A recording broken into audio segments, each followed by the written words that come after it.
Good morning and a very warm welcome to the launch of our latest report, our independent assessment of the climate risks that we face here in the UK. I'm joining you today from Glasgow. The fair city of Glasgow is behind me, and what you can see here is the venue for COP26, where in just a few months world leaders will be coming to Scotland to make, I hope, more commitments and more ambitious commitments to tackling climate change. Now, the backdrop to those discussions is the climate risks that we face here in the UK and around the world, and that's what we're going to be talking about today. And I'm delighted to say we have a great panel of voices to join me this morning to take you through our findings. So let me introduce them now. First is our Chair of Adaptation in the CCC. Joining us from London is Baroness Brown. Good morning, everyone.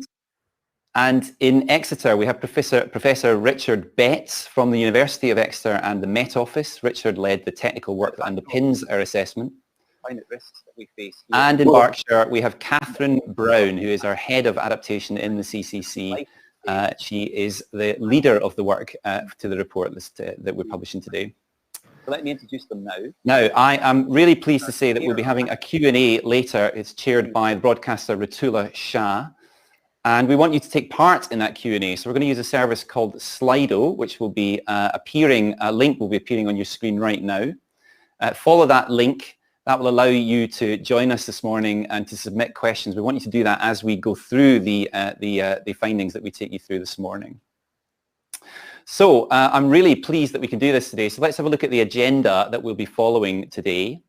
Delighted to say that in just a second we'll hear from Mark Carney, who you will know, of course, as the ex-governor of the Bank of England. He's now the Prime Minister's Climate Finance Advisor for COP26. Then we're going to move on to the video that we've lovingly put together for you from the four corners of the UK. It's a great little video that we've managed to put together. And then our Q&A. So let's kick things off with a message from Mark Carney. It's a great pleasure to join everyone this morning, and I'd like to welcome the Climate Change Committee's third risk assessment report that's being published today. Identifying and measuring the risks from climate change is crucial for managing them and for achieving our net zero targets. And this objective assessment will help governments, businesses, and finance to respond to the climate risks, and in some cases, to turn them into opportunities. Climate risks are different from conventional financial risks. They're unprecedented, so past is not prologue. They're complex, so they need to be sized from the bottom up as well as the top down. They're highly correlated and subject to tipping points, as this report makes clear. And climate risks will ultimately affect every sector of our economy and our society, meaning we can't diversify out of them. For the financial system, we won't have a financial system if we don't have a planet. Now, understanding these risks can help us to identify where action is urgently needed, and that's why this report is so important. It highlights that the risks to the UK have increased substantially since the last assessment 5 years ago, and that the gap between the level of risk and our efforts to adapt to them is growing. We need to act sooner rather than later. We can't wait for the next CCRA report. We learned decades ago from Lord Stern that as risks are a function of cumulative emissions, earlier action will mean less costly adjustment and reduce the chance of irreversible changes. And as this report emphasizes, without action on adaptation, the UK will struggle to deliver key government and societal goals, including net zero itself. For example, we can't rely on nature to sequester carbon unless it's ensured that UK peat and trees and wetlands are healthy, not only today, but under the climatic conditions of the future. In the absence of further adaptation, the number of risks with annual impacts costing of the orders of billions of pounds per year is likely to triple by the end of the 2080s. Even if the global effort is successful in reducing greenhouse gases and limiting warming to 2 degrees above pre-industrial temperatures. Governments are taking increasing action on mitigating climate change. And in this regard, the UK's ambitions for Glasgow are enormous. This is a net zero COP, all countries are being urged to come forward with ambitious 2030 climate plans, or NDCs, and long-term strategies to reach net zero carbon emissions. The UK presidency's objective, in partnership with Italy, is to create a race to the top. There's already been important progress. When the UK assumed the presidency, countries covering 30% of global emissions had net zero targets. Today, that figure is 70%. The President Biden summit, Canada, Japan, Germany all joined the UK in raising their medium-term targets. And the US committed for the first time to a 50% reduction of emissions by 2030 on the path to net zero. Such objectives must be turned into climate action, including in the 10-point plan that the Prime Minister has set out to help the UK achieve net zero and to catalyze green growth. This type of detailed public policy is important because the more credible government commitments are to net zero, the more certain investors will feel about the green transition, and in turn, the more they'll pull forward adjustment. But that's for mitigation. This report is about the urgency of adaptation. The report highlights 8 priority areas for urgent attention and identifies 10 principles for good adaptation policies. These include setting out a vision for a well-adapted UK and integrating adaptation into other policies, including net zero, and most prudently, adapting to a 2-degree world while assessing the risks if we end up much higher. This CCRA report makes sobering reading. It's imperative that its recommendations are heeded, and it's literally vital that they encourage us all to redouble our efforts to put the world on the path to sustainability in Glasgow this November. Thank you. My thanks to Mark for that message, so welcome and clear, of course, as well. Now, we are publishing something really enormous today, a huge body of work. We have made a huge appraisal, and I think the most advanced appraisal that has ever been made of the risks that we face of climate change in this country. 61 risks and opportunities that affect every aspect of our life here in the UK. It's some of the most important work we've ever published. And what we want to do today is take you through that in as an accessible way as we can. So before we do that, I just wanted to say thank you to the many hundreds of people who have been involved in producing this report. The technical assessment that this rests on has been produced by 450 separate individuals in 130 different organizations. And I just want to say thank you so much to all of those people who have contributed to that work. It really is fantastic. Now, we've prepared a video now to take you through some of the key insights. I'm very proud to do so. Just a reminder before we do that the Slido service is the thing to look at. The link will be appearing on your screen somewhere now. That will allow you to submit questions as we take you through this video, and you can understand the insights in the report. So let's move to that video, and through the magic of television we can see Richard Betts again, who now joins us from the coast. Hello, I'm here in Dawlish in Devon, where an important piece of adaptation to climate change is happening. This railway line is extremely exposed to the sea, and the implications of this became clear in 2014 when a section of the wall supporting the track collapsed in a storm. As a result, this vital piece of the transport network was cut off for 8 weeks while being rebuilt. Following that wake-up call, the sea wall has been undergoing a major upgrade to make it more resilient to heavy seas. A key reason for this is climate change. Climate change is already happening. The world is warming, ice is melting, sea levels are rising. High water levels mean that when storms happen, they're more likely to be damaging. So the railway and other key pieces of infrastructure need to be made more resilient. Even if international targets on limiting global warming are met, some further climate change is inevitable. Dangerous heat waves will happen more often. When droughts occur, they'll be more severe. Heavy rainfall will be more intense. We therefore need to prepare for at least that minimum level of climate change, not just around the coast, but everywhere. And we need to do this urgently because the change is already happening. But we're not even on track to meet those targets. Even more severe climate change is on the way if we don't change course and reduce global greenhouse gas emissions rapidly. So we need to assess all climate change risks and see what could be coming. We've already changed the climate by adding more carbon dioxide and other greenhouse gases to the atmosphere. This graph shows the changes in global average surface temperature year by year from 1860 to 2020. You can see that although there's ups and downs from year to year, there's a clear long-term trend of rising temperatures. The world has warmed by over 1 degree Celsius over the last century, and it's now well established that this is due to human influence through emissions of greenhouse gases. The climate of the UK is also changing, with the climate becoming warmer and rainfall patterns changing. This is already having a noticeable impact in the UK, such as on where some species are to be found. Sea levels around our coasts are rising, and some types of extreme weather are becoming more likely.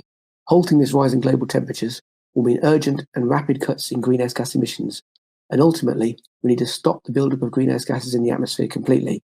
There's international ambition building on this, and the Paris Agreement aims to limit global warming to well below 2 degrees above pre-industrial levels, and to try to limit warming to 1.5 degrees. But even if this is achieved, this still implies some further warming, even with rapid and deep emissions cuts reaching net zero in a few decades' time. One possible future global temperature graph could look like this. This would mean further changes around the world, including in the UK. But we're currently not even on track to meet those targets. Global emissions are not yet reducing, and we're heading for a much larger temperature rise, well above 2 degrees warming. It's estimated that with current policies, the most likely global warming this century would be around 3 degrees. We could easily be up to 4 degrees or even higher than that. We can't say exactly because it's not possible to predict emissions far into the future, and the climate system itself could respond in a number of different ways. This depends on whether natural carbon sinks continue to soak up some of our emissions, as they're currently doing, and also on how clouds and water vapour change in response to the buildup of carbon dioxide and other greenhouse gases.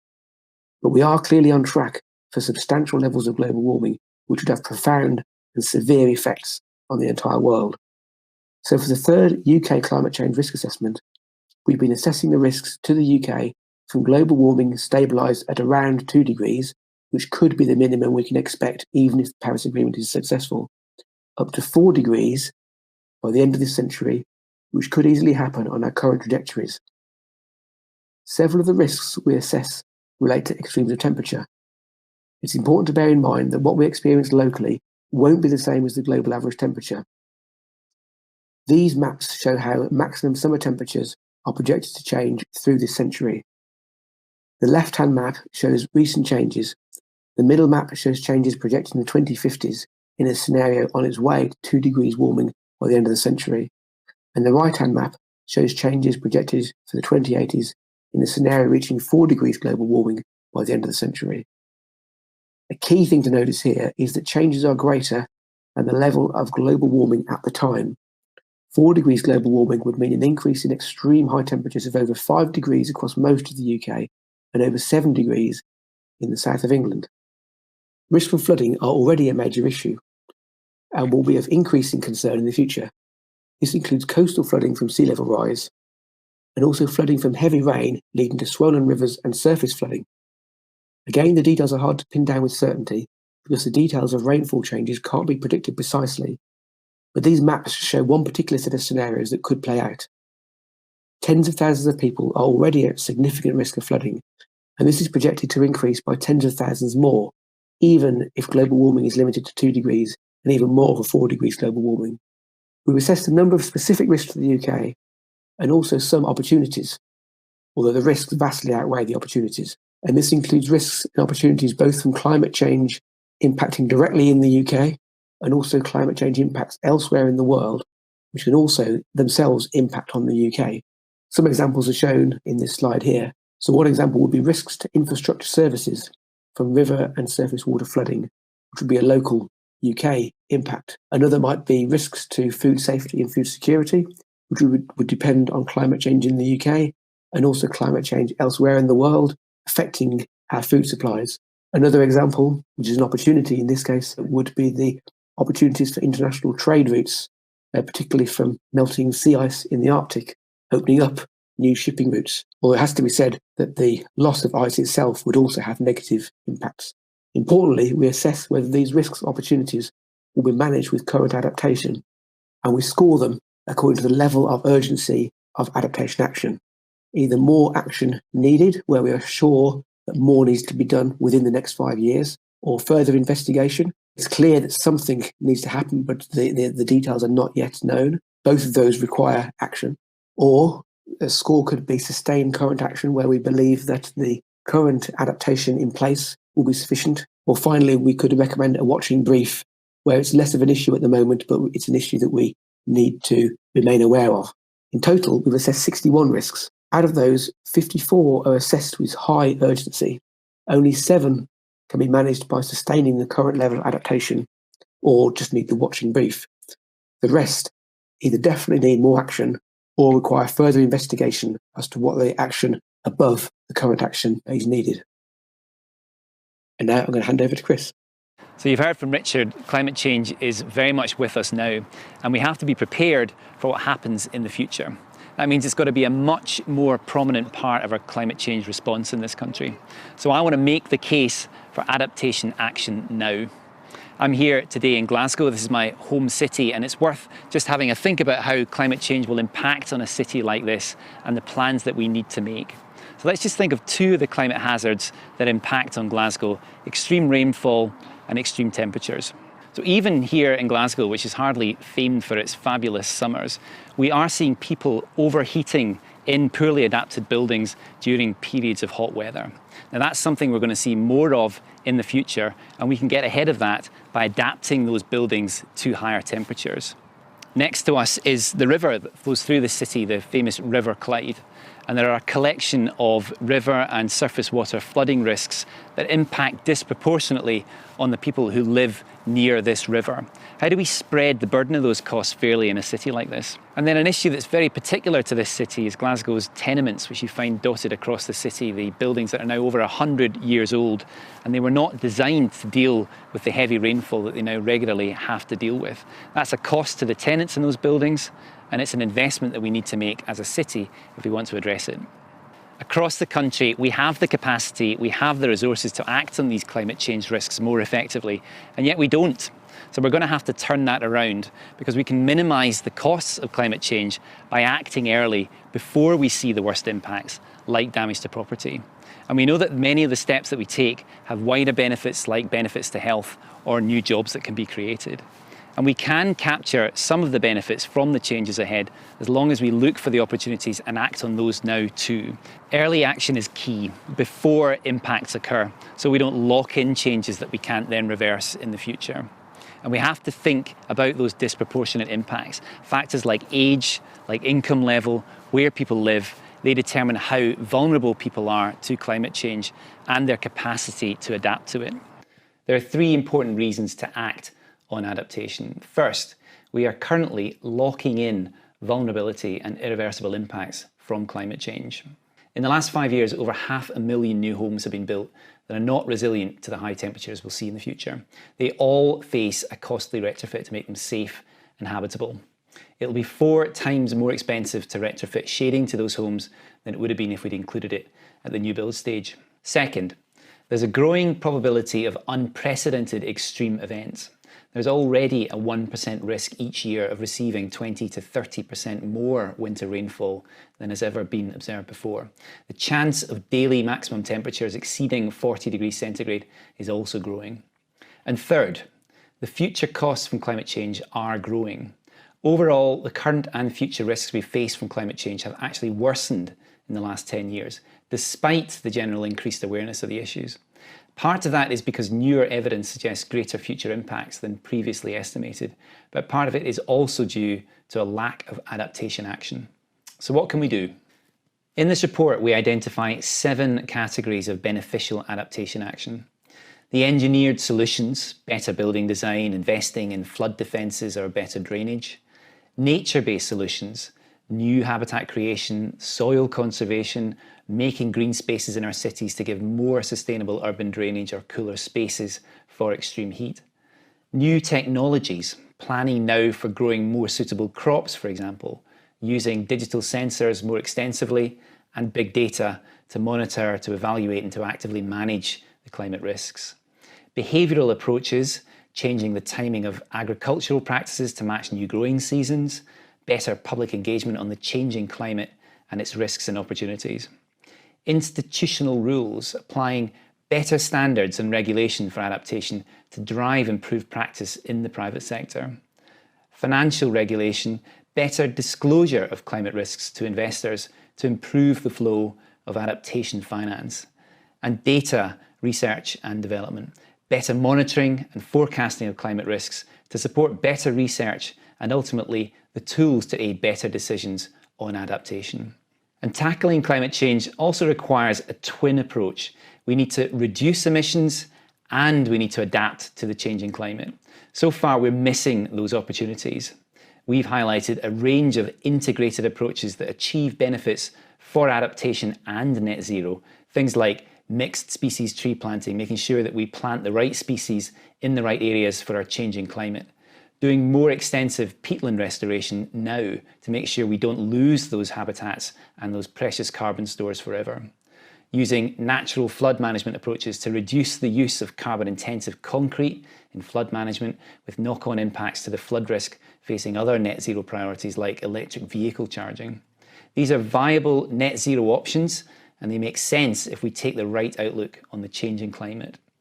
But we've also highlighted a range of areas where climate change itself risks the achievement of net zero.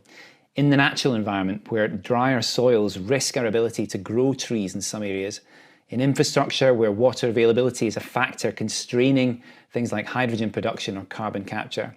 And where storms or higher low winds might reduce offshore wind production. Or in business, where new demand for cooling in the summer will create new peak demands for a zero carbon energy system.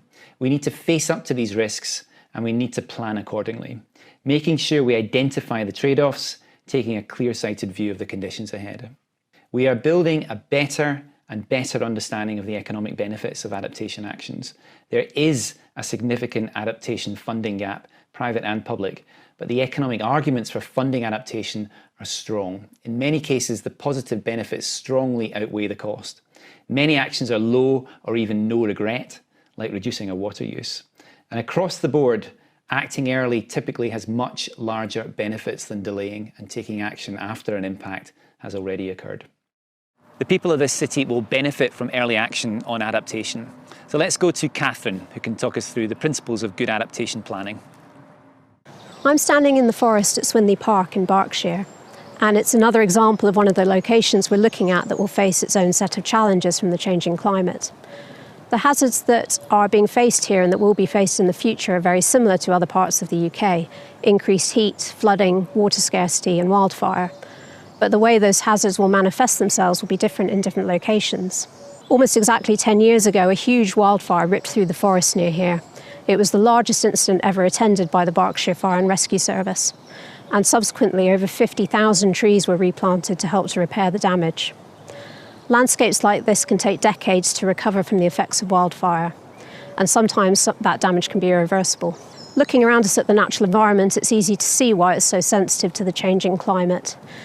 We've got sensitive habitats like the beech woodland behind me, and sensitive species as well. A lot of this area is protected for ground nesting birds such as woodlarks and nightjars that migrate here from places across Africa. There's also a cuckoo singing behind me that you might be able to hear, and that's another declining species that's very sensitive to the changing climate. But it's not just the natural environment that is at risk in this location. It's a really good example of how all of the risks we look at in the risk assessment interact across sectors. We've got major pipelines running through this area. There's major road and rail links connecting London with the southwest of England and Wales. And there's hospitals, homes, schools and care homes around the perimeter of the forest as well. This area we're standing in is run for commercial forestry by the Crown Estate. There is adaptation happening here. There's mixed planting, there's fire breaks to try to reduce the risk from wildfire. And more widely, Bracknell Forest Council's draft local plan has a whole chapter on climate change adaptation and mitigation, looking at how to improve the resilience of infrastructure and the built environment in the future. Adaptation is happening, but the risk assessment shows at the national level that the gap between the level of adaptation and the level of risk is increasing over time, and we've looked at why that is. We know that climate change impacts interact in space and through time. And for adaptation to be effective, the how part of the question, how we frame and plan the required actions to address risk, is as important as the specific action taken because of this need for adaptation to be an ongoing process of change to whole systems over time. So in addition to assessing the risks and thinking about the benefits of adapting now, the committee have also reviewed the evidence on the adaptation gap in the risk assessment and looked at how adaptation is being implemented. From that, we've drawn out 10 principles for effective adaptation to illustrate those components which are shown here. Some of these principles are about good long-term planning, such as integrating adaptation into other policies, planning for 2 and 4 degree warming levels, preparing for unpredictable extremes, and understanding thresholds and interdependencies. Others are about making good decisions that maximize benefits over costs, including avoiding lock-in, where decisions that are made now could create additional costs or irreversible change in the future, but also assessing and addressing inequalities, including those arising from the risks themselves, but also ensuring inequalities aren't exacerbated by any resulting adaptation action that haven't been planned to take these into account. All of these principles need to sit within a vision for a well-adapted UK, so there's a clear aim, and underpinned by proper resources and metrics. This isn't always a given, and it hasn't been the norm for the UK for the past 10 years. We talk about all of these principles in the committee's advice report, and to illustrate a few of these here, this next slide shows an example related to planning for increased unpredictability and a range of different scenarios. The chart shows some of the maps of water availability now and in the future from our CCRA water projections developed by HR Wallingford. At present, the left-hand map shows that the UK is not at high risk of water scarcity nationwide, but that risk is going to grow. The projections show it's largely inevitable that the country will see up to a 20% decrease in water available at times of low flows by the middle of the century, which is the middle map. But the modelling also suggests we could see changes of up to 50% by the 2080s with higher levels of warming, which is the right-hand map. And it's important to note that these are average changes over a 30-year period, so individual years could be much worse. The analysis has then taken these projections to look at how much water is available for human use in the future if we assume that the amount of water needed to support the natural environment stays the same as it is now. That analysis suggests that some regions have a deficit in the 2 degree warming scenario, even if we reduce how much water is left for the natural environment. In the 4 degree warming scenario, various regions move into something called negative available resource, which is where if you assume that environmental flows are maintained as per now, there would be no water left to abstract for human use at times of low flows. We need to adapt to this 2 degree warming world, but we also need to consider the risks in the 4 degree scenario, which can't yet be ruled out, including what current planned adaptation can and can't achieve in that scenario. Another example is the need to avoid lock-in to increase costs and irreversible impacts in the future. Lock-in is defined in the risk assessment as where decisions increase future risk or vulnerability, either leading to increased costs or irreversible impacts in the future. The example in this slide is linked to the 2020 heatwave, during which over 2,500 heat-related deaths were recorded across England. Those excess deaths have been linked to high indoor temperatures in people's homes and in care homes and hospitals. These maps from the Met Office show how extreme the temperatures were on 6 consecutive days in August. The purple areas in the south and east are where temperatures were 10 degrees or more above the long-term average. We've known for a long time that our homes, infrastructure and businesses are not adapted to these high temperatures now, and they will get worse. The regional maximum temperature averaged over a whole summer could be 3 degrees hotter by the 2050s, and again that's just an average. We need to plan these temperatures in now for buildings and infrastructure that are still going to be around in 2050 and 2100 to avoid escalating costs and irreversible damage, including increased heat-related mortality. The last example shown here is about integrating adaptation well into different policies, and this chart shows 15 major relevant UK government announcements linked to addressing climate change made over the past 3 years, only 4 of which have integrated adaptation alongside goals and plans for reducing emissions. In 5 of them, adaptation is mentioned as an additional component, but it's either treated as an add-on in passing or it's only partially included as a narrow set of actions, or there are cases where the risks to meeting the policy objective from climate change itself are missing. In another 6, it's simply absent, despite either adaptation being critical to delivering the policy, or where the implementation of the policy could make climate risks worse, such as where housing policy doesn't include the need to make buildings resilient to future conditions. Without this integration, government goals are more likely to fail. We've mentioned net zero as a key area to integrate with adaptation, and we've also looked at a range of other key policy goals in the assessment, including food and water security, sustainable businesses, a thriving natural environment, and safe and reliable infrastructure. The team preparing the risk assessment have given more emphasis in the scoring for the CCRA for these adaptation principles, like assessing the need for lock-in and looking at how different risks interact and whether there are specific inequalities that need to be addressed. There's a section in the technical report for each risk and opportunity, considering what adaptation is planned and whether it's sufficient to address the risks in the 2-degree warming scenario and the 4-degree warming scenario. The committee has then looked at the evidence related to these adaptation principles across all of the risks and opportunities in the assessment and whether the adaptation gap has grown in the past 5 years. The chart in this slide is showing that more than half of the risks in this assessment have been given the highest urgency score, meaning that further adaptation over and above what is already planned will be needed, compared to only a third in our 2016 assessment. Some of this is due to better evidence having become available on the future size of the risks, but part of it is also due to a widening gap between the level of risk and the level of adaptation underway. The 10 adaptation principles are not yet in place across the UK, and they're not being integrated into policy as much as they can be or should be. Here in Swinley Park, we can see some of those adaptation principles in action, but it's certainly not immune from the key climate risks we now face.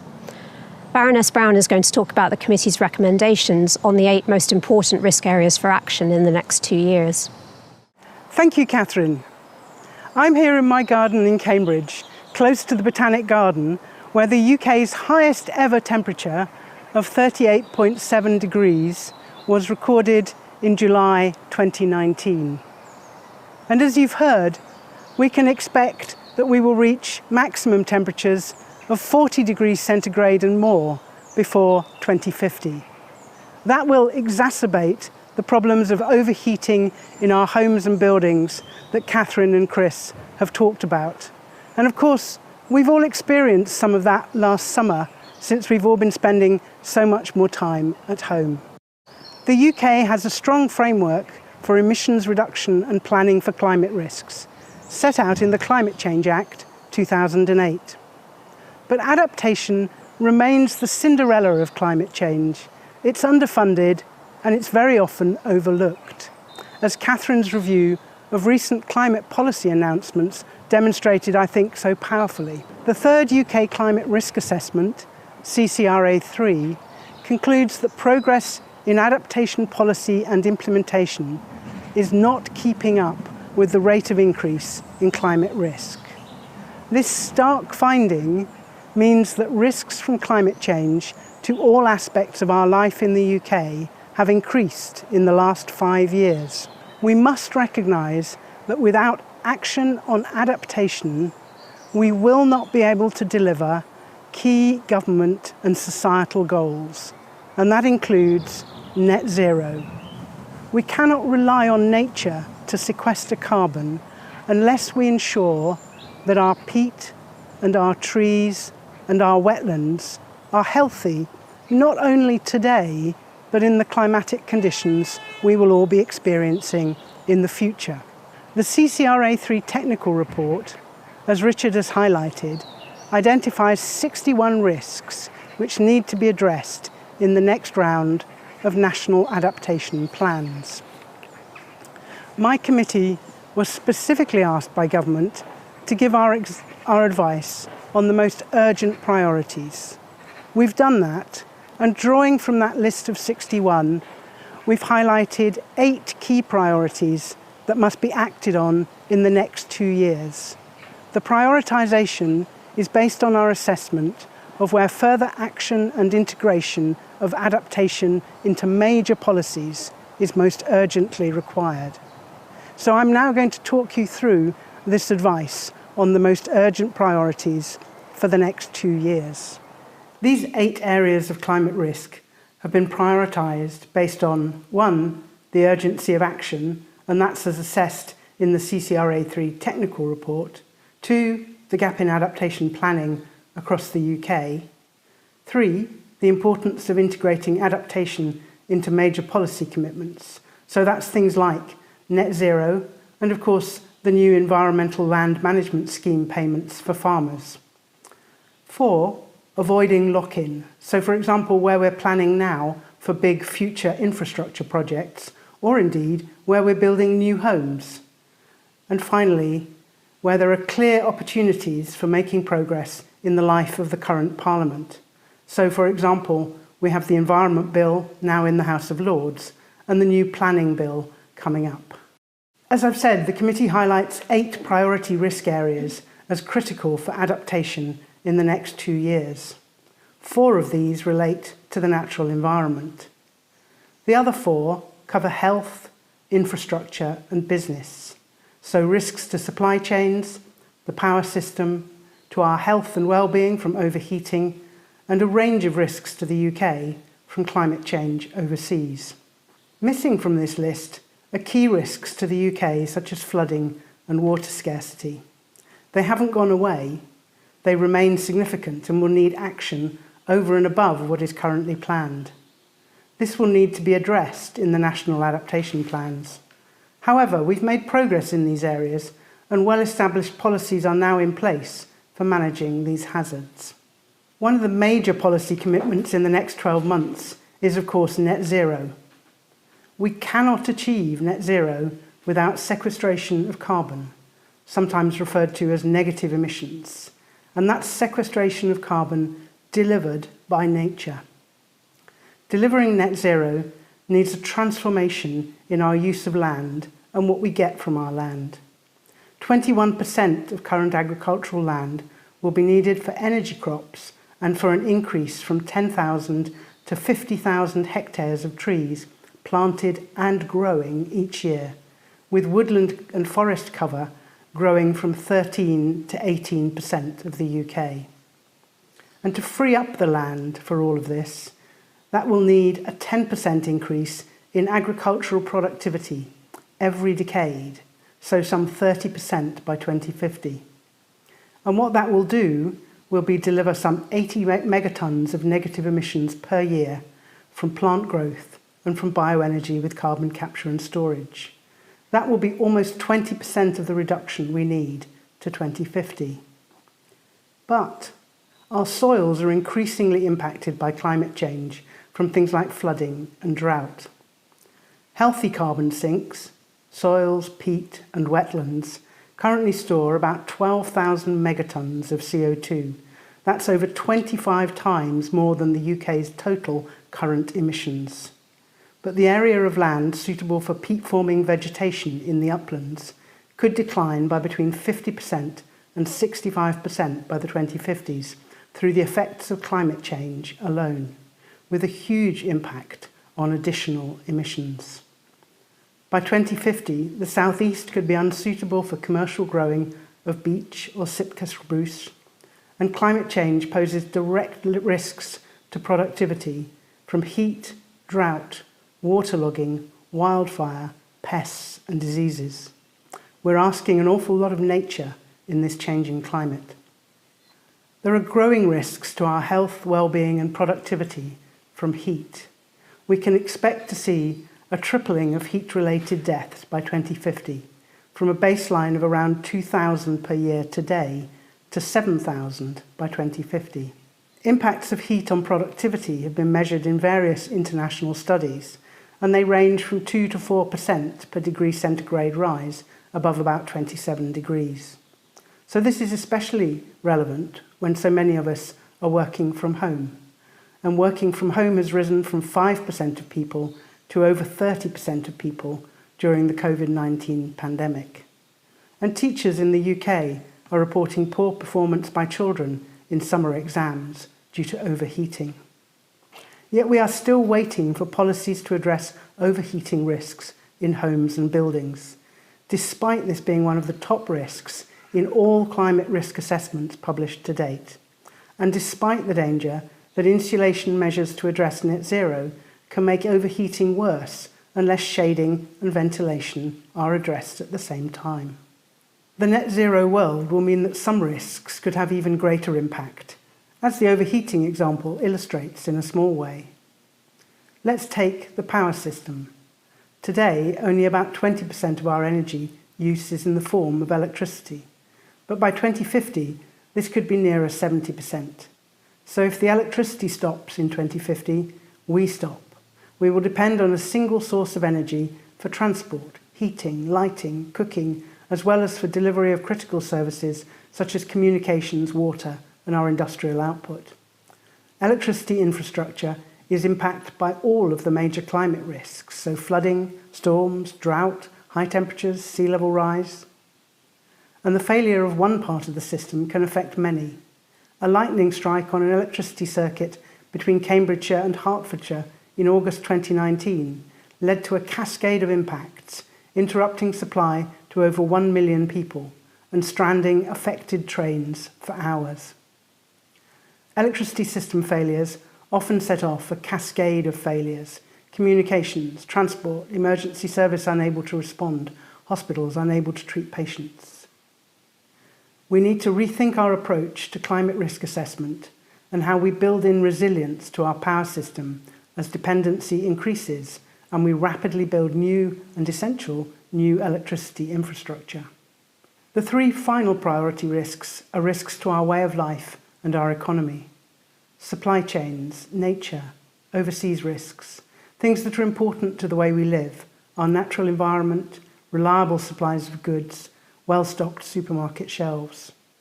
We've seen a 13% decline in abundance and distribution of terrestrial and freshwater species since 1970, and the decline continues. We all want our children and grandchildren to see the wonderful range of wildlife and habitats that we grew up with. Flooding in Thailand in 2011 caused hard disk prices to increase globally by 80 to 190% because 3 factories were devastated. We need companies to assess, understand, and act on their supply chain risks. We import 80% of our fruit and 50% of our vegetables. Climate change risk and adaptation overseas really do matter to us. As the COP discussions recognise, both mitigation and adaptation need international collaboration and action. I'll now pass back to Chris in Glasgow for the live part of the event.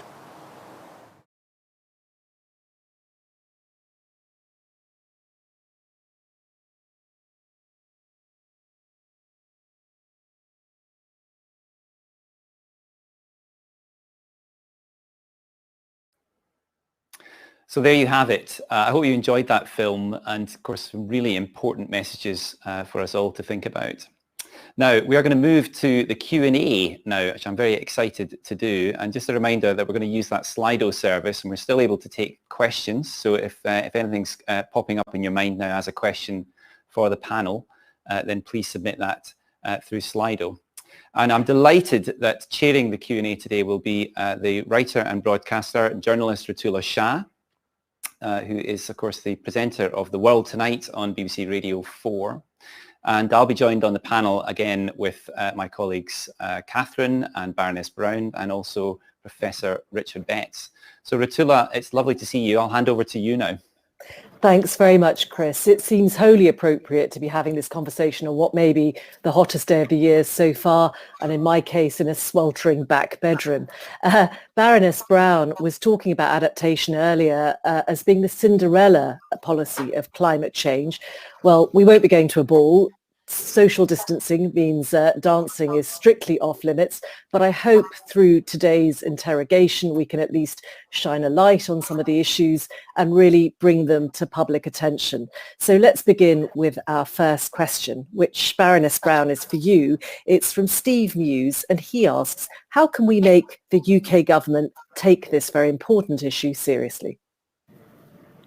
Well, thank you for that question, Steve. It's a really important one, and one that, of course, we've been thinking very hard about, because we have been really frustrated that our advice over the last 10 years or so doesn't seem to have had the impact that it should. So this time, we, in our advice report, we've done something rather different.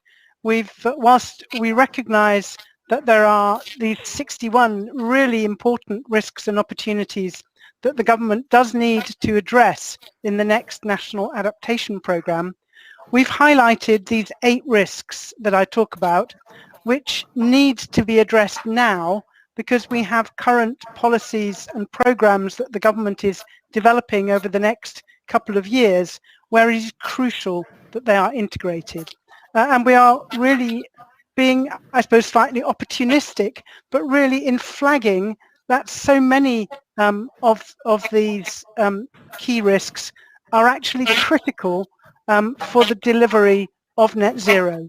As we've said, as Mark Carney has emphasised, the government must recognise we cannot deliver net zero without addressing the risks to nature.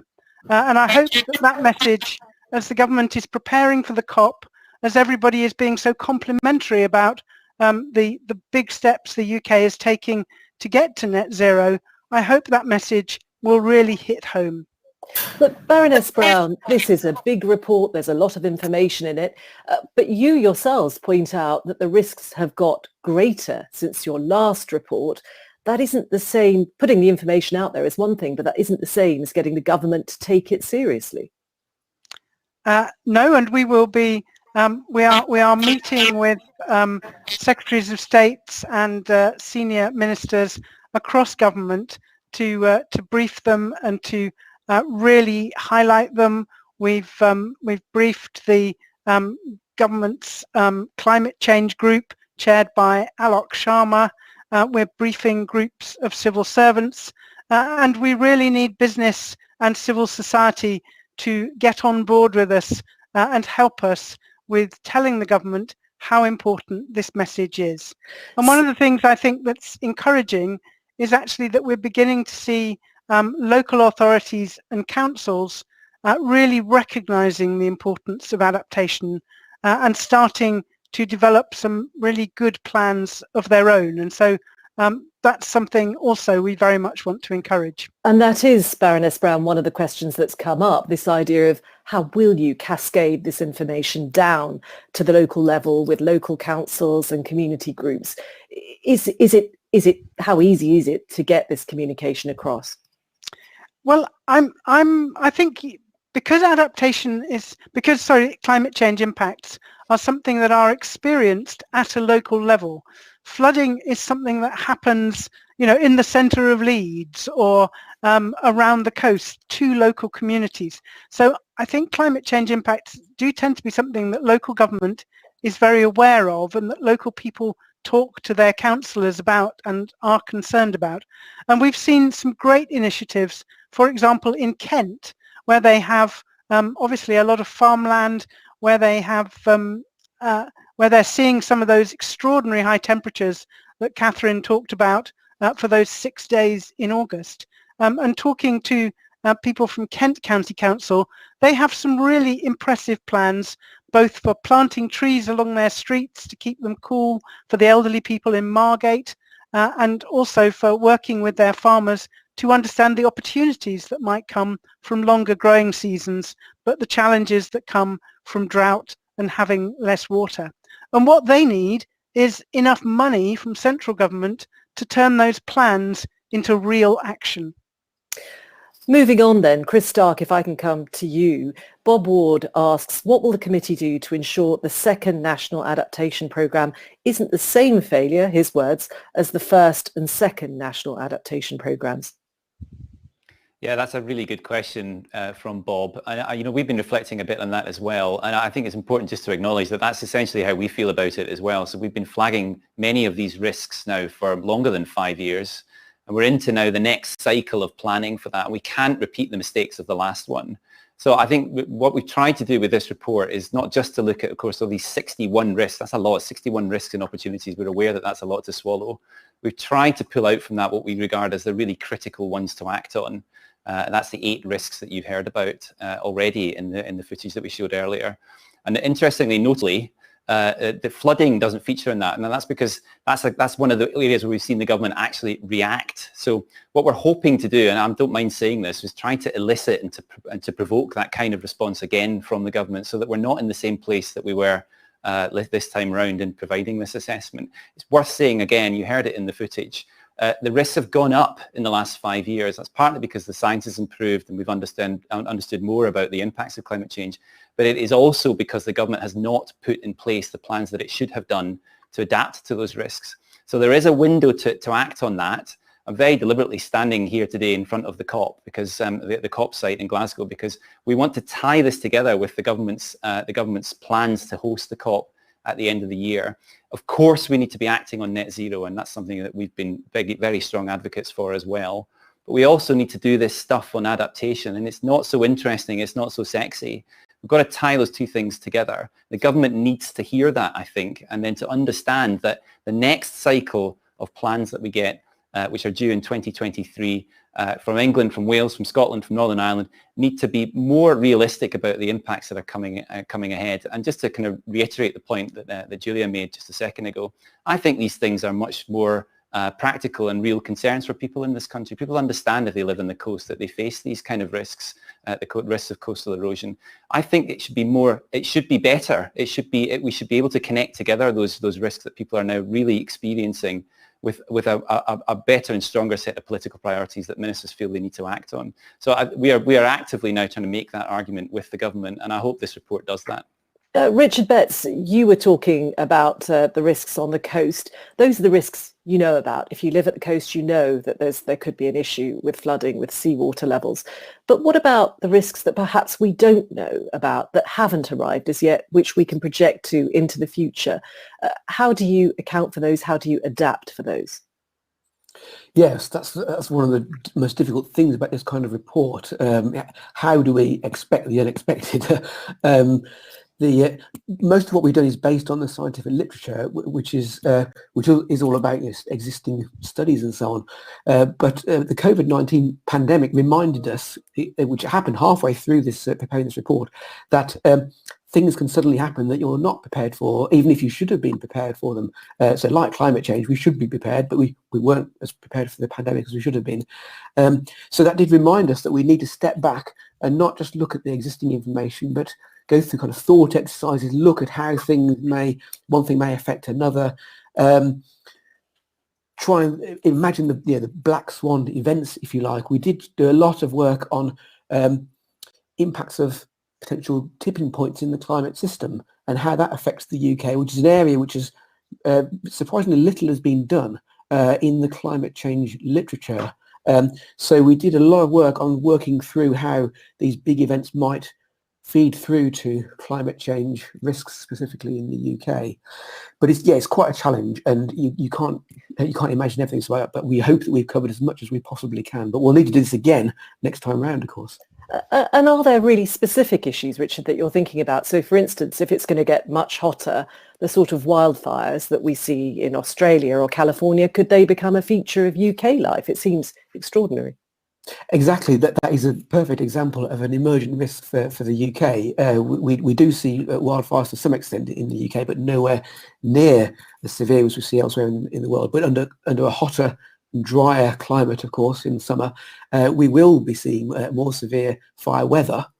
So the key challenge there will be to adapt to that more conducive weather for fire and make sure the fires don't actually become as catastrophic as they might be. So it's about preparing for these things that we're not yet used to. Chris Stark, if I can bring you back, what about then thinking about planning and throwing ahead? Colette Fox asks, food seems to be so often ignored or not adopted as part of policy. Can we get the issue of food onto the agenda?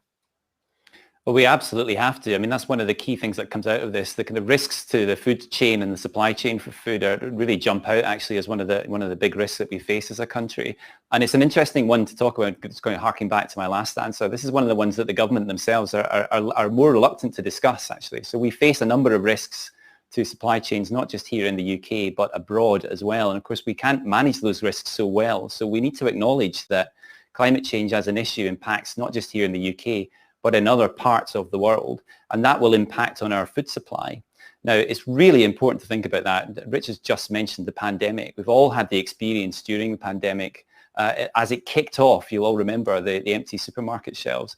That's the kind of impact that climate change could bring. Now, it's not a threat, but it's important to recognize that that did have a big impact on people's lives. So the first thing to say is that supply chain impact is something that government really needs to acknowledge, and there are policies they can put in place to help manage that and diversify some of those risks. And then the other thing I would flag is the risks to agriculture if we don't adapt well to the changing climate in the future. So we know that for example, will be the opportunity to grow different crops in this country. We won't get that opportunity if we don't react now and start planning for that, for different types of agriculture that we'll have in the future. And there are large swathes of agricultural land that will struggle to produce the same kind of crops that they presently produce in this country. And again, that requires action. We need to think actively about that, put in place the right adaptation policies and actions to respond to it. If we don't think about these things together in an integrated way, along with all the other stuff that we're proposing we need to do to get to net zero, then we're going to be in a right old pickle. So it's really important that we start that process now. And again, back to my earlier point, this is the point to do that. We have to have those kind of plans in place. We're looking squarely at DEFRA, which is responsible not just for adaptation, but of course for all those other agricultural and food supply issues. So, I mean, it's back to George Eustice and the Secretary of State. Baroness Brown, what are your thoughts on this issue of putting food firmly into this picture? This is just such an important question. 4 of our 8 risks, our 8 priority risks, actually are really key to food. As Chris has said, the health of our soils and the risks to agricultural productivity and to our crops and our livestock, but also the risks to supply chains and the multiple risks to the UK from climate change overseas. We import about 40% or 50% of our food. That's 80% of our fruit. And there's a Nature Communications paper which is reported on in The Guardian today, actually, which says that if we look for the past 25 years, about 7% of the EU's imports were affected by climate change overseas. As we look forward to the next 25 years, that will go up to 37% affected by drought overseas. So what that also tells us is that we need to be helping countries overseas to adapt to climate change as well. And I'm sure that will be a huge topic of conversation at the COP. And, you know, rich countries like the UK do need to be supporting some of the less developed countries. And in that context, it is so disappointing that we are reducing the UK's development aid. If I can stay with you, Baroness Brown, because a question I think that's been very popular on Slido, and do keep your questions coming if you're online, we want to hear from you. Maria Pooley says, what is the plan for updating building standards in the UK to ensure they focus on avoiding summer overheating rather than just winter efficiency? And that's a really important question. And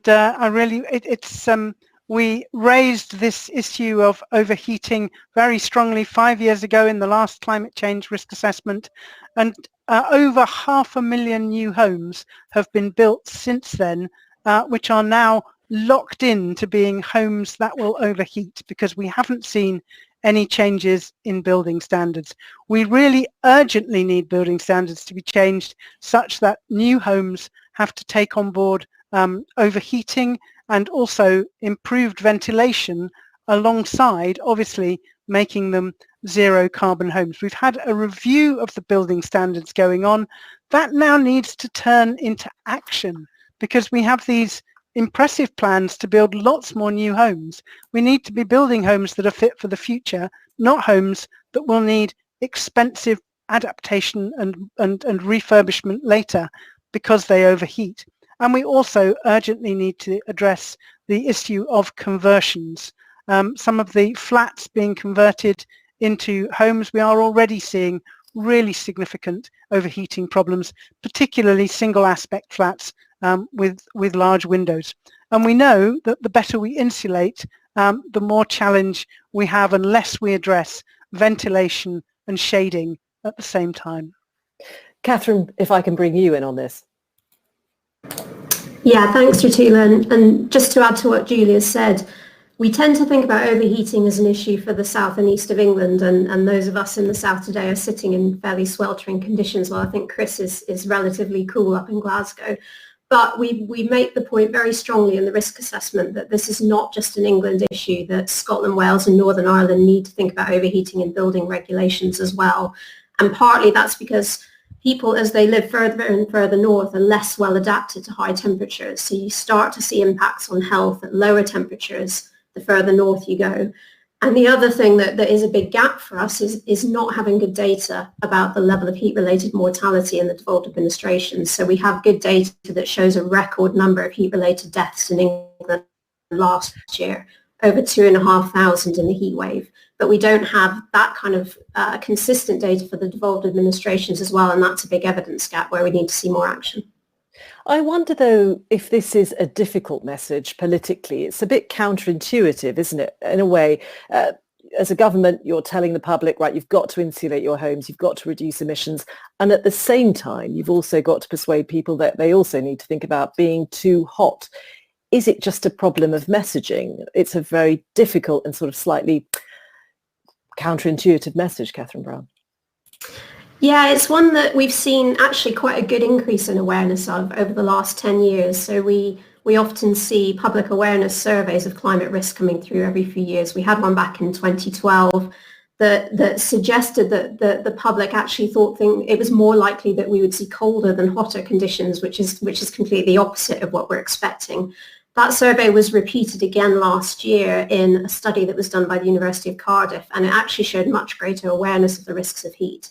But it is a challenge. There is still a kind of norm that the UK is a cool, wet country, and that is not the transition that we're seeing. So yes, we do want to see more public awareness. We want to see the government putting in place a full public awareness campaign for climate risk.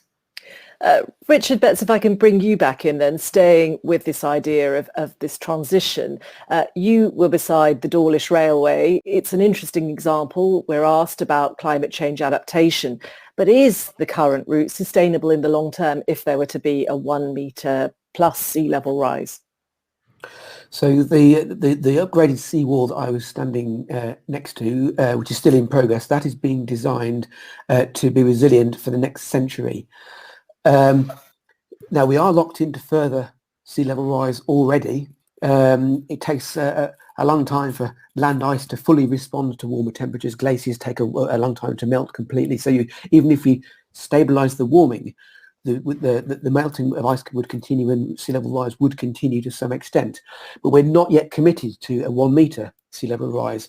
If we meet in terms of the Paris Agreement, if the international community does, and we limit warming to well below 2 degrees this century, then we could see up to half a metre or maybe 60 centimetres of sea level rise by the end of this century. So that's what we could be committed to already. If we don't reduce emissions urgently, then we're on track for higher rates of sea level rise. A 4-degree global warming world, which we're accounting for in this risk assessment, could see a sea level rise of 1 metre. That would need further analysis of whether that railway route would be resilient to that at the moment. But for the moment, it is planned to be resilient for the next 100 years. Catherine, if I can come back to you, Freya Roberts asks, what are the biggest challenges the Climate Change Committee faces in trying to translate climate risk science into policy? Yeah, that's a really good question, Freya, and it in part goes back to what we were saying in the video about these 10 principles for adaptation. And we've seen over the years, the 15 or so years I've been working in climate change policy and having worked in climate change policy in government, it can be very hard to deal with future uncertainty in policy. And the 10 principles that we've put out in the advice report today are meant to be a way into that, an easier way into that for government, so that it's clearer how to do this without getting bogged down in running multiple scenarios and things that can be very tricky. And there's a few key. So one is this idea of inevitable change, and this is something that we're highlighting much more today than we have in previous assessments, that we are locked into a certain amount of climate change up to 2050. Julia gave some examples in the video, but the 2018 heat wave, similar heat wave that we saw last year, that is probably going to be a normal summer by 2050. We have to be planning these things in now, but we also need to think about the risk up to the 4-degree warming scenario as well. There are other things like addressing inequalities, making sure we think about any opportunities from climate change.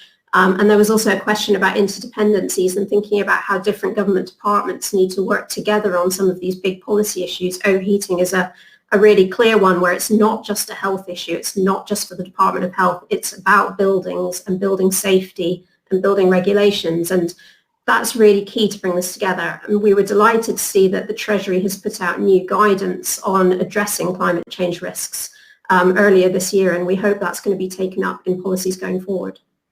Chris Stark, I was really struck thinking about this report over the last couple of days, this idea that a certain amount of rise in temperature is now baked in. Bearing that in mind then, is the net zero target in some ways for you a little bit of a distraction? Daniela Schmidt asks, what will the Climate Change Committee do to ensure that the net zero ambitions of the government consider adaptation needs and do not act in isolation? Are you being sidelined effectively with all this focus on net zero?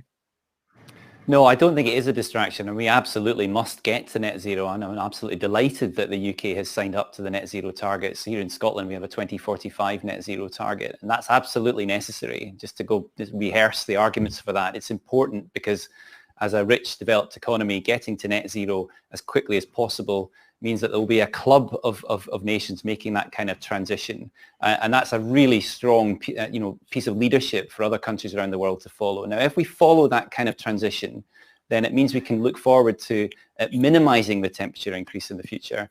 But it doesn't mean that we can imagine for a second that we're not going to have that temperature increase. So that's one of the things that really comes out of this report, actually, is that I like that term baked in. I'm afraid we do have quite a lot that is now baked in pre-2050.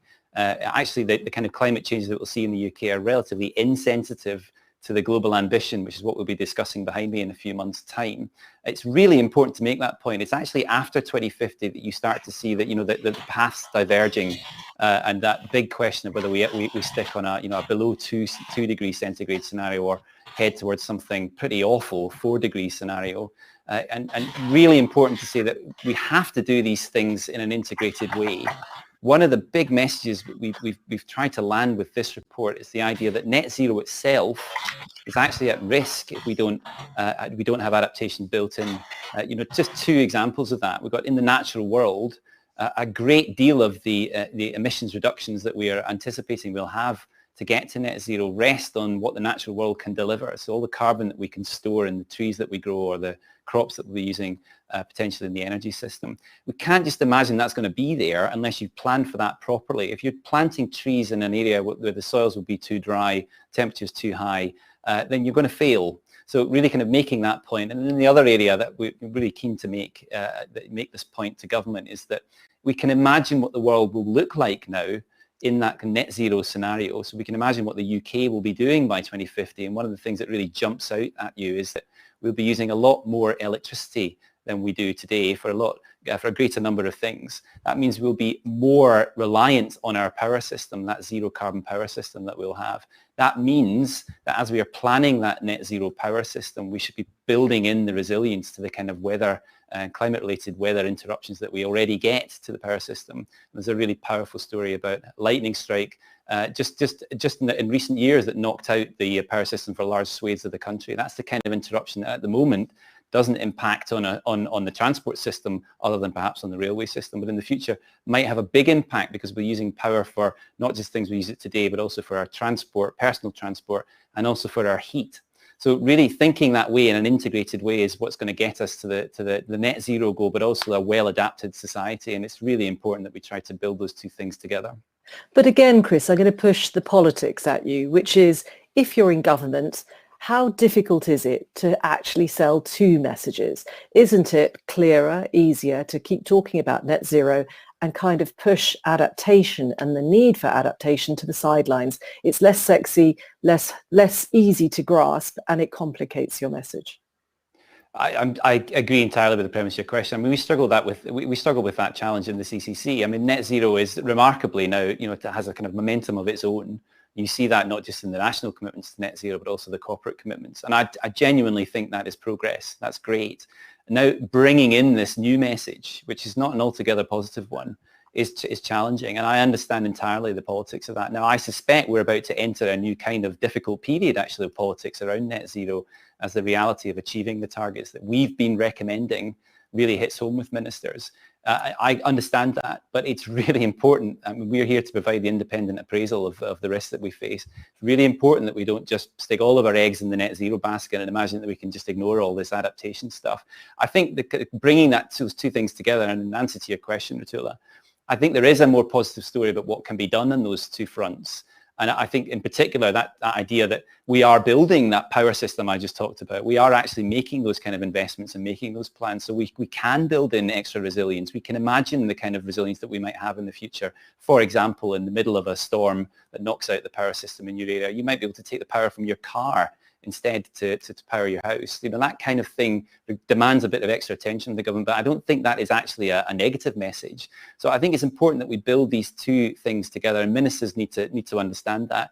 Underlying this is a more fundamental concern that I just don't think ministers understand the things that we are trying to talk about today in our report. And I think it's a collective mission for us to try and raise these risks and to do so in a constructive way. So we're talking about the positive benefits of adaptation alongside the positive benefits of net zero. Which, Baroness Brown, brings me to some praise. Somebody said that they've really enjoyed the first half of this presentation. They've said it's brilliant. But they also ask, who's watching? Are we preaching to the converted? I'm sure the answer to that is to a large extent, yes, we are. You know, these are people who are interested in the subject and who've bothered to sign up and spend 2 hours of their time, their precious time, on a Wednesday morning listening to this. We have tried through our new climate risk website to make the messages and materials as accessible as possible. We've provided 17 sector summaries which are in straightforward and simple language, summarizing the risks to, for example, agriculture or cultural heritage or energy or health and risks in health and social care. We hope they will be. We intend that they should be very useful to people in those sectors. We've also, for the first time, produced a summary for children, which has been well tested on children and relations of the Secretariat and committee members. So we hope that will be used by, kids will read that, and school teachers and parents will pick that one up and use it. But of course our advice, legally our advice is to government. And so unfortunately that does for us have to be the main focus. But we will be doing a lot of events following up this event. We've got events that run through well into the autumn, where we'll be going into 1 hour sessions, going into each of the sectors in more detail. So we are doing our best to try and get our message out to as many people as possible. And of course, we would very much like all of you who are here today to help us with that. Richard Betts, what would be your thoughts on how to preach to the converted? How not to preach to the converted even? Well, exactly, as Baroness Brown says, we can all take part in this conversation. And actually, the weather is the most popular topic of conversation in the UK, isn't it? So we can all use that as a way in to talk about not only weather, but extreme weather and climate change adaptation. We're being impacted more and more by extreme weather, so that should be enable us to do that. But it's important not to be judgmental. The climate change is a very kind of polarized topic, and people have strong opinions. But often when you kind of dig a bit deeper, you find that people do have shared values. So it's a matter of finding what you have in common with people and addressing that. And it is something that affects us all. And I think just we could all play a part in widening the conversation and talking about it as much as possible. I think it's interesting from the questions, actually, how the audience that we do have watching this are really keen to see what they can do, how they can contribute. Someone asks, can you give us all one small task we can do today to make a difference on adaptation? Catherine, what would be your task for the day?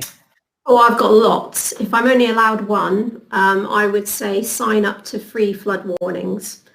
It's still fairly astonishing that although we have all this information about flooding, it's one of the most well-researched risks, one of the best policy systems in place as well. The data suggests that around 50% of people still don't know that they're living in a flood risk area. So there are flood warning services available around the UK, so do sign up to one of those. Actually, I'm going to ask all of you this question because it is interesting to hear from you what you might think about doing. Baroness Brown, what would be your choice? I would say if you have elderly neighbours, and many of us do, the elderly can be very badly affected by overheating and very high temperatures, and sometimes they don't notice quite how hot it is in their homes in the summer. So particularly if we have a very hot summer, but if you're in the south and we hit some very high temperatures in the afternoon today, perhaps call round on elderly neighbours, check that they're in well ventilated rooms, suggest to them that they might do things like drawing the curtains to keep the sun out, to keep temperatures down, and encourage them to drink plenty of water. That sounds very doable. Richard Betts, what would you advise? I would actually say write to your local council to encourage them to do things to facilitate your adaptation to climate change, so that the examples already being given on high temperatures and flooding and so on. There's only so much individuals can do. Things have to be put in place to allow you to do that. So this would go for action on reducing climate change as well. Use your influence through democracy to make these things happen. Chris Stark, what would be your advice?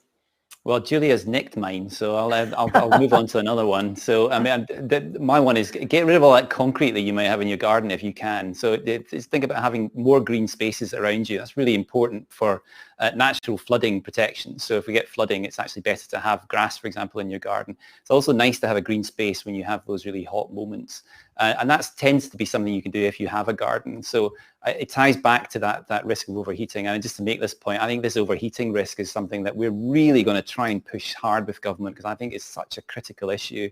I'm really stunned by some of the numbers, even in the last heat wave that we had, literally thousands of people dying through that overheating risk. And I don't think people understand or are aware of that. So I would echo Julia's earlier points. I'm going to stay with you, Chris. Anonymous, somebody who didn't put their name, says trees are only really effective when mature. Is the Climate Change Committee asking for a law on the preservation of all existing UK mature trees that are 10 years old or older? No, we're not, because some of those trees will be used for timber. So it's important to say that idea of creating a timber sector is very much built into the scenarios that we have for net zero. And important to say in this discussion that we're having that those trees need to be the right species in the right place, planted conscious of the kind of changes in climate that will come ahead. But actually that's necessary, because one of the best stores of carbon is timber. So if we use that timber, for example, in construction in homes, then we can expect that carbon to be stored up for several hundred years. And as that tree is cut down, it can be replaced. That idea of a cycle is very much built into our own assessments. So we, of course, need to protect our ancient woodlands and wonderful species of trees that you find there. But we also do need a timber sector alongside that. Catherine, you were standing in, was it Swinley Parkwood when in the video? What are your thoughts about trees? Yeah, and I've got one of the big Crown Estate forests outside my back door. I've spent a lot of time there in lockdown, and we've really pushed the messaging on trees, and particularly wildfire risk. And this is a really important message coming out of this risk assessment. Wildfire as a hazard is not being given the attention it needs to be in the UK. We saw a major wildfire here 10 years ago. 2019 was the biggest wildfire year the UK has seen since records began over 10 years ago. It's becoming a much bigger issue, and we need to be addressing it. If I can get another action in for everyone to do by being a bit cheeky, it's to think about wildfire risk and be aware of your surroundings and where you're in high-risk areas, and don't use portable barbecues. Don't throw cigarettes on the ground. These things can start a huge fire very quickly. So we need to be seeing more attention being paid to wildfire. But as Chris says, we need to see much more mixed planting. One of the things the Crown Estate is doing in Swinley Forest is to make sure they have different stands of trees of all different ages and different species. And that's a really effective adaptation strategy as well. It can be quite easy to plan into long-term planning, but you just need to think in advance to be able to do it. Actually, let's stay with that idea of wildfires for a moment. Amanda asks, I really welcome the research and development about wildfires, except these are usually caused by humans. They're not wild. Is the language appropriate? And she asks, is there other language we can use? Chris, what do you think? I think I should throw that to Catherine. I mean, she's really the kind of expert here. But I mean, I'll agree with the premise of the question while I hand over to Catherine on that one, if I may. Catherine. Yeah, I'm going to pass this one to Richard in a minute, but I'll make a start and then give it to Richard. Yes, most fires are started by people. So the main causes are either human, either deliberate or accidental, and quite a few of the major wildfires we've seen in the UK in recent years have probably been caused by disposable barbecues. People going out, having a lovely barbecue in the sun, not realising, leaving the barbecue behind, and it's caused a huge wildfire. Lightning is the natural cause, but we don't tend to see as many fires being started by lightning. But the climate change angle is not about the fires starting, it's about how quickly they take hold. And we've seen this in Australia, we've seen it in the United States as well. The triggers are human triggers, but because we're seeing much hotter, much drier conditions, quite often windier conditions as well, it's much, much more difficult for the fire services to bring these fires under control. And they can very quickly get out of control and threaten people's homes. Much bigger impacts on wildlife as well, whereas in the past we might not have seen that. So, Richard, I'm going to pass this hot potato, wildfire, directly onto you. What about the language? Is there better language to describe what's happening? Yes, I think so. I think we shouldn't talk about sort of humans and nature being separate at all. I think that's kind of the point of the question. You know, we're all part of the Earth system. We're all part of ecosystems. So in the same way that we have a strong influence on what we regard as the natural environment, which is strongly human managed, especially in this country. Also, the areas where we live in our own settlements have a lot of nature within them, if you like. And that's important. The impacts on the natural environment doesn't just mean forests and open fields and so on. It does mean green infrastructure within cities, for example, and that can be an important part of adaptation to climate change. So I think seeing ourselves as part of nature and as part of the climate system is really important. Chris, I wonder if you have any thoughts more generally about the language around adaptation. Are there ways that you can talk about it, that the government can talk about it, that makes it seem more relevant to people in their everyday lives? Yeah, that's a brilliant question. I have to say I don't like the term adaptation because I think people often don't know what that means, and I understand that. So I think talking about adapting is one thing. I think it's fine to talk about resilience, and I know that those two things are not the same thing, but we need language that cuts through. And resilience is something that I think everyone understands. And in particular, when we're talking about politicians who I'm afraid are not steeped in these issues, we need them to make difficult decisions. Then I think we do need to simplify the language, use more direct language. So I've been talking about resilience a lot in the work that we've been doing recently with politicians and ministers. That does seem to cut through. And in general, I think we've got to demystify a lot of this because, again, hidden in your question, Rutula, is a really good point. I think people understand that the changes are happening now. So people are seeing the changes happening around us, changes in the growing season, regular heat waves, the wildfires that we've talked about. These are real things to people. And I don't think they are struggling now to connect those changes with climate change itself. There is a strange political deficit that actually politicians aren't stepping into that space to actually take up some of these solutions that we are recommending to them. So I suspect a part of that is to do with the language that we use. And, of course, we are a technical body. We have to make these recommendations, as Julia says, to government. But I accept entirely that we have a role to, more broadly communicate this stuff. That's partly why we're trying to do broadcasts like this, to be more accessible. I understand that people who join us today are the people who care most about the issues, but I hope there will be a few who are dipping their toe in the water on these issues, and we'll find that there's something here that is interesting, accept people who are passionate about it and engaging on it. And, after this, we can continue to engage with those people, grow that message, help people to understand what we can do about it. And the very final point is that I'm desperate for this not to be a council of despair. There's lots to worry about here. There is lots that the government is not doing, but there are lots and lots of positive things that can be done about this. And we've been really keen to try and land some of those messages in our report today. I was going to come to that. I'm glad you bring it up. Let's just think about specifics for a moment then.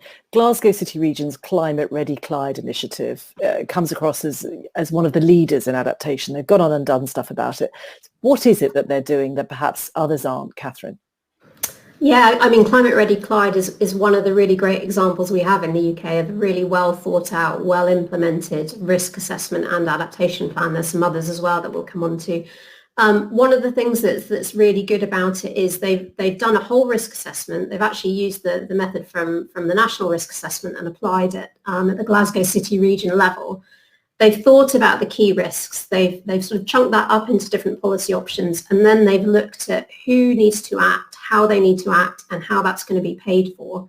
There's a lot of information in the adaptation plan for Glasgow about finance and where that finance is coming from. And Kit England and Paul Watkiss, who have been helping us with the National Risk Assessment as well, have led a lot of that work. It's a really fantastic example of a local level initiative. Some of the other ones that we've mentioned in the assessment and that we're involved in, I mean, the Thames Estuary 2100 programme is kind of the gold standard in using what we call adaptive pathways for future adaptation planning. And this is about protecting London from flood risk up to 2100. And that's really a very well-founded, very well-established method for thinking about future risk and trying to identify the points at which decisions need to be made to do something differently. We've got these methods. They've been around for years and years, but we're still not really seeing them rolled out across the UK. And that's what we're calling for in the advice report. Chris Stark, are there other examples of good practice? Well, the one I'm most familiar with is that Glasgow one. I'm a Glasgow resident, and I'll just maybe add to what Catherine said. I mean, the really lovely thing about the Glasgow assessment is that it's positive. So it's got that idea of a kind of positive vision of a well-adapted city at the heart of it. And I know that there are other cities around the UK that have been doing similar things. You can also find really good examples from the continent. So as you would expect, places like Holland, for example, really hot, really good on adaptation planning. So that idea of it being a positive plan, something that actually draws people in, that the process of bringing it together is itself quite positive, is something I think that can really work. And I also think there's something particularly good about the city scale plans. I have a really close affinity with my city in Glasgow, and I care deeply about what kind of changes we'll have in this city over the coming decades. I suspect others feel the same way. So it's those city plans that you see, some of the best plans, and also some of the coastal communities who face some of the toughest risks from climate change. So there are good examples of adaptation planning. I'm afraid there's lots and lots of bad examples too, or entirely deficient plans. So you've got to kind of raise the overall level here by pointing to the good examples, I think. But there are, Chris, a couple of questions on a similar theme.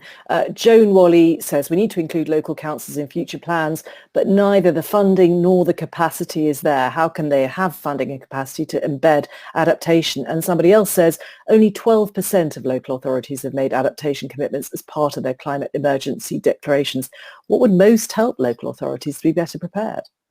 Well, it's the two issues, isn't it? It is a funding issue, and there's no doubt about that. But it's also a capacity issue. It's not just enough to throw money at this, and I'm afraid it comes from the top. So, when we look at England, we look at the department that is responsible for local authorities, MHCLG, and this is not factoring at all on their list of priorities. So, if it doesn't get prominence at ministerial level in the department, then it doesn't get prominence in local authority level. So there's all sorts of deficiencies here, and I'm afraid it starts from the top from my own view. I think we need to see Robert Jenrick as Secretary of State taking ownership of these issues and pushing out the idea that this is a real set of issues that need to be taken seriously by local authorities.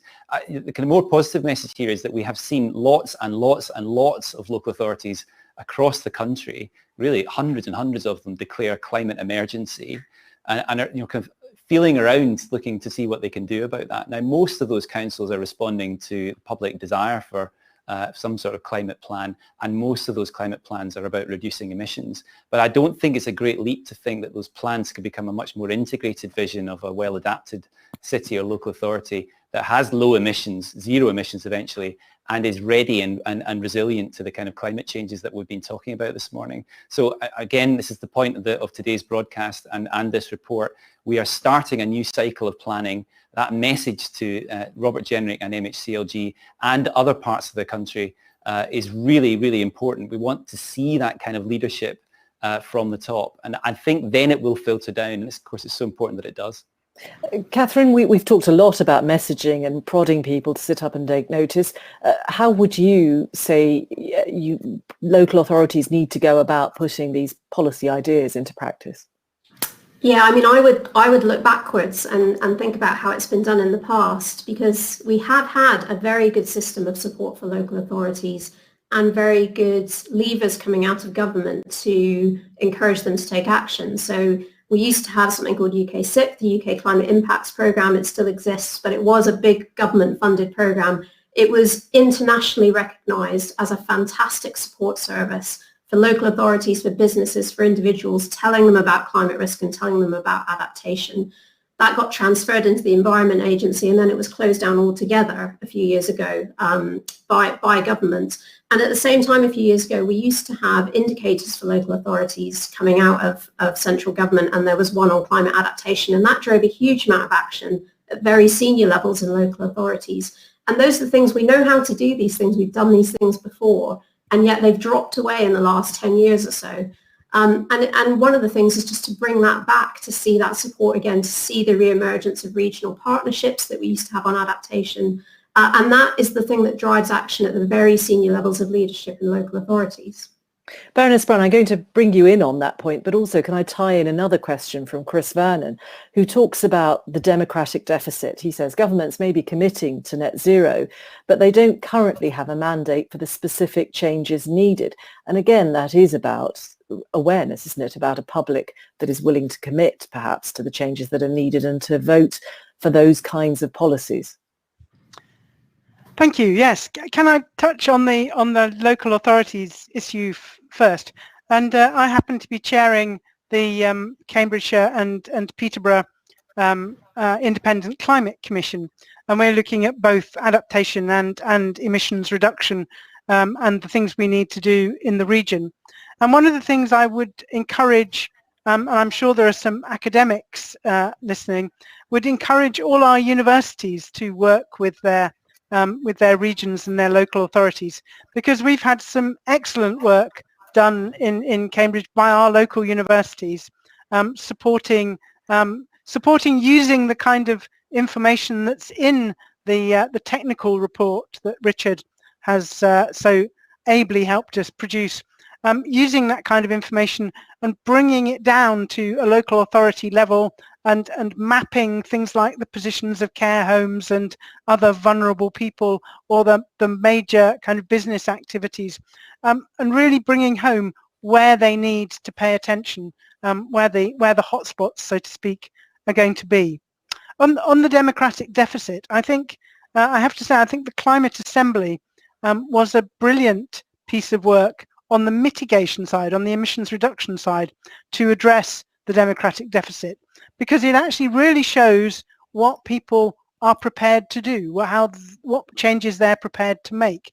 And we used it very, very closely in working on the 6th carbon budget on the mitigation side, to say what behavioural change, are people telling us they are prepared to do. So it gave us a legitimacy.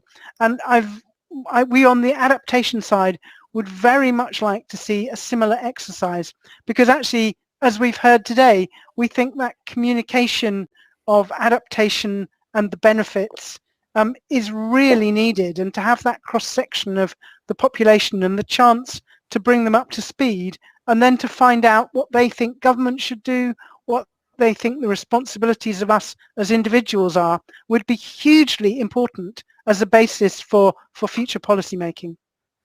An interesting thought, and one which I suspect people on this call may have strong feelings about. Do put your messages in Slido if you'd like to take part. Richard Tiplady has asked, Richard, a great deal of the focus in the report is on land and the built environment. Why is the climate risk to the UK's industrial base effectively being ignored? Is that how you see it? Well, it's not being ignored at all, so I'm glad that question has been asked, because we haven't really talked about it in this conversation yet. So that's great. So there's an entire chapter in the technical report on business and industry.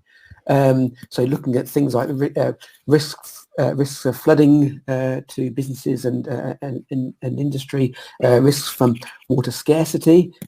Supplies of water are hugely important thing for many industries, impacts on employee productivity from high temperatures and so on, risks to finance, and I mean, we heard from Mark Carney at the start of this event. He was instrumental in setting up the task group for climate-related financial disclosure. This process now through which businesses and industry are required, or encouraged rather, to be open about their exposure to climate change risks. So that's a new and important factor as well. So all these things are covered in the business and industry chapter in the technical report, and I agree it's extremely important and shouldn't be dismissed. We talked a little bit, Catherine, earlier about cascading risks in terms of, say, what could happen to the power sector in a heat wave as we become more and more reliant on electricity. But have those cascading risks been mapped and assessed? Yeah, they have. There's a whole report. So on the Climate Risk website, if you go and look at that after the event, we have a whole set of supporting reports that have fed into the technical report. And one of those is on interdependencies, cascading risks, which WSP has done for us.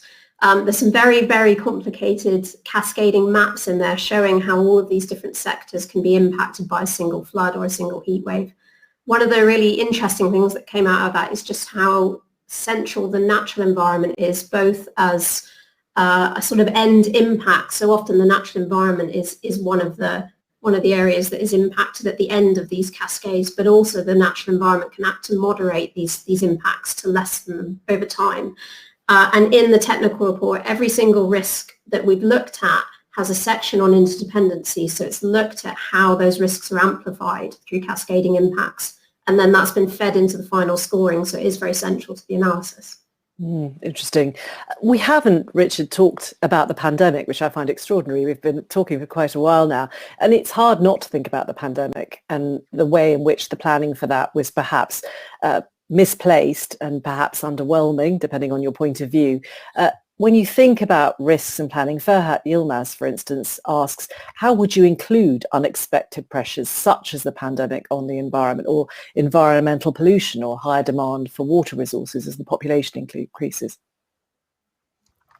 Yeah, so there's a whole sort of set of ways in which things can interact, and these unexpected pressures can come up.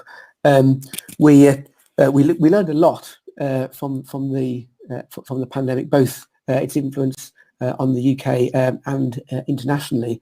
One of the things we learned was that we're not in isolation. Of course, we're affected by what happens everywhere else in the world. That is true for climate change as well as for the pandemic. We need to step back and think about what it is that we're not already prepared for, which is quite a hard exercise when you're working on an existing literature base. So basically, you just have to be aware of thinking about the big picture and be aware of what it is that you don't already know. It's quite a challenge, but it is important to be open to these things. And Chris Stark, Mark Clark asks, how can everything be made more doable for the government? The biggest risk is perhaps that all this is simply too complex and difficult. Yeah, it's a huge risk. And, when we produce these massive reports, it's a huge risk for us to try and communicate it as well. And I'm afraid you have to really spoon feed it. And that's the answer, really, is we've got to break this down now. And today we're talking about the whole assessment.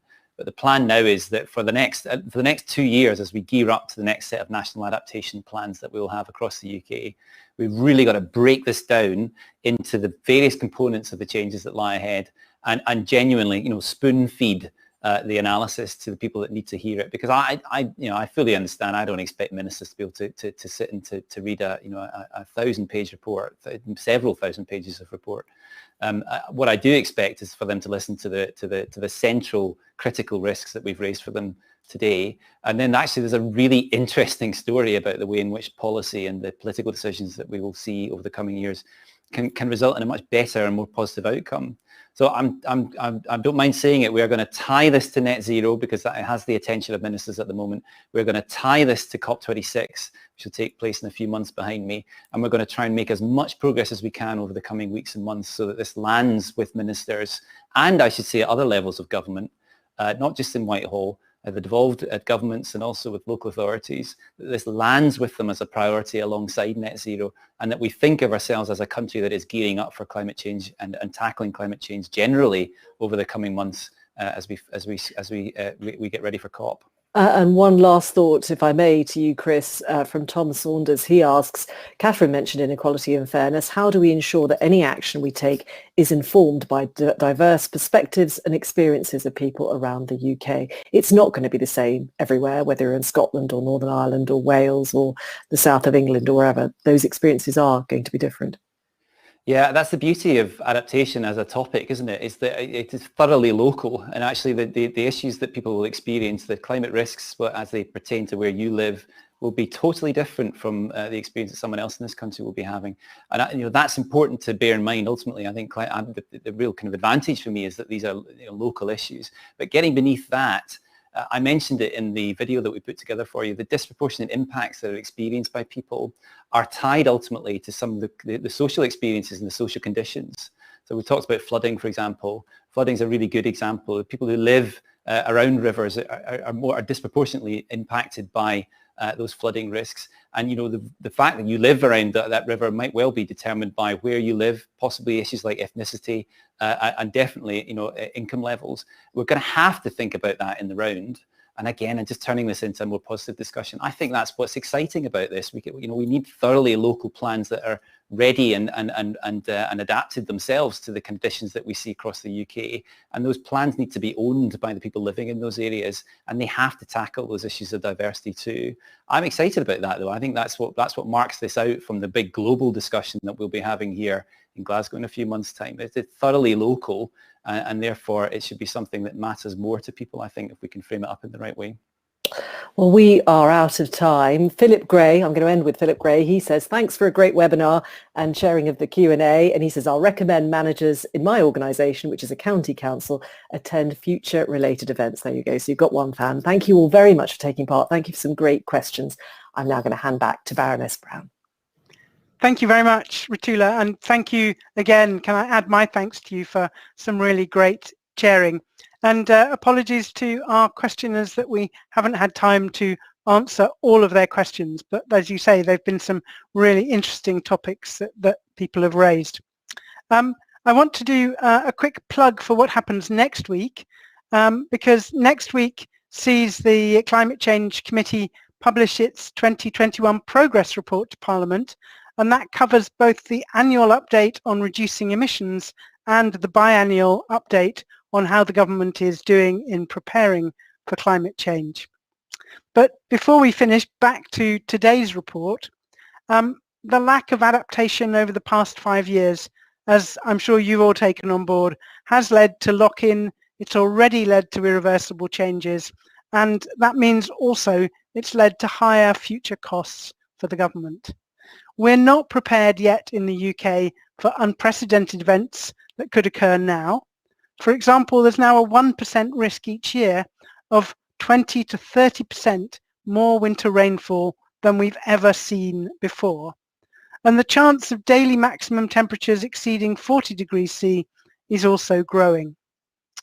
Urgent adaptation really can't wait for another year, and certainly not for another 5 years.